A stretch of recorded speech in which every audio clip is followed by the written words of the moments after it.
one of the kindest men you will ever find. He was a loving husband, dad, and grandfather. He was a friend to everyone.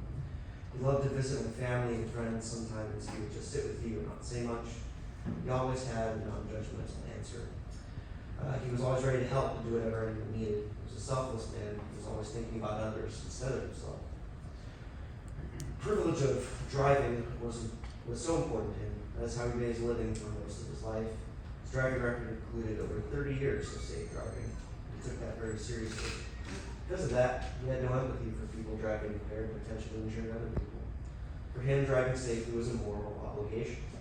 However, being a man of strong faith, he would have forgiven you, James Howe, for what you did.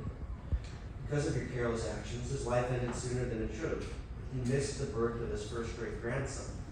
He missed other family events like us, swap meets, family birthdays, and holidays, and just being together. You may not have been told by someone else today that if my Grandpa Percy were still alive today and in this court with us, he would be the first person to walk up to Mr. Howe, shake his hand, and forgive him for the choice he made, even if he did not say he was sorry, because that is the kind of person that my grandpa was.